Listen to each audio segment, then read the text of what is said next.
ભરવાનું છે. શું કરવાનું છે? ટેબલ ને ઓપ્શન આપી દીધો છે.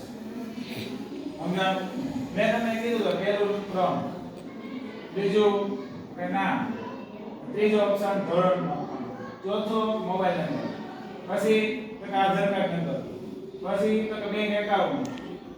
રેડી? આટલી તમારે કોલમ લેવાની. હવે મેં કીધું જેટલા વિદ્યાર્થીનો ડેટા લેવો હોય એટલો. સમજાઈ ગયું એટલી વસ્તુ? અહીંયા તમને એવું કીધું હતું ભાઈ સિરિયલ નંબર, તો એસઆર ક્રોસ નંબર.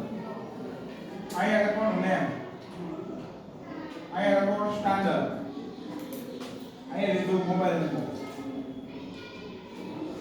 અહીંયા લેવાનું કીધું આધાર નંબર.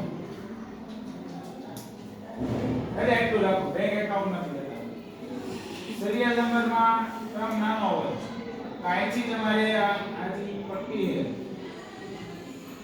છે જેમ રાખશો ને ઊભી રાખશો ક્રમ નાનો, નામ કેવું હોય મોટું, પછી અહીંયા વાંધો નહીં આવે સમાય જાય એટલે આપણે એકમ રાખીએ. આ બધું સેન્ટરમાં રાખો એટલે આ બધું સિલેક્ટ કર્યું તમને ટેબલની ડિઝાઇન આપી દીધી લીધી નથી તમને જે ગમતું અત્યારે હું મારું એમ ના પાડું છું.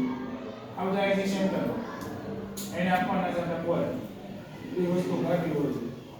અહીં તમારે પેલો ક્રમ નામ આપી દો શિવ, ધોરણ 8, મોબાઈલ 99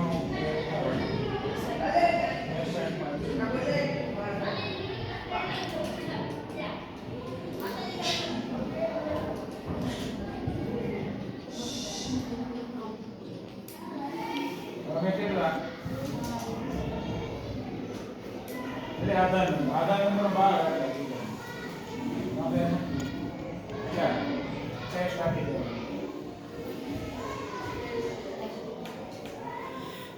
જેથી કરીને તમે પહોંચી આ રીતનું ટેબલ બનાવવાનું, તમારે ડેટા ભરવાનો. આને આપણે એક જાતની ડેટા એન્ટ્રી કહીએ. હું કોઈ ડેટા એન્ટ્રી પછી મેં નામ કોઈ અક્ષર મેળવી નામ કલર ફેરવો, મોટા અક્ષર કરો.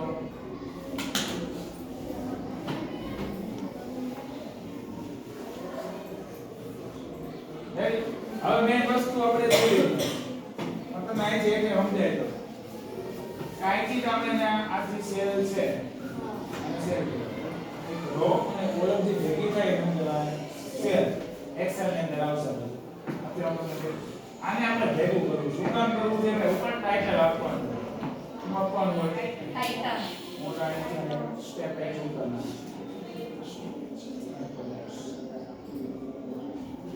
એટલે આપણે ઉપર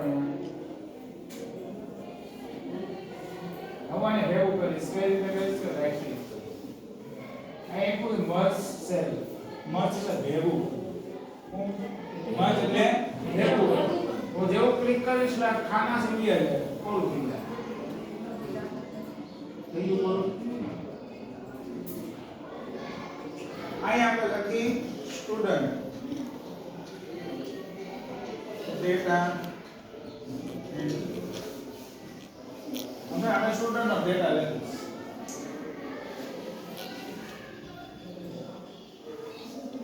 બધા ખાના સેન્ટરમાં રાખીએ. જગ્યાએ એટલી વસ્તુ ટેબલ ડ્રો કરી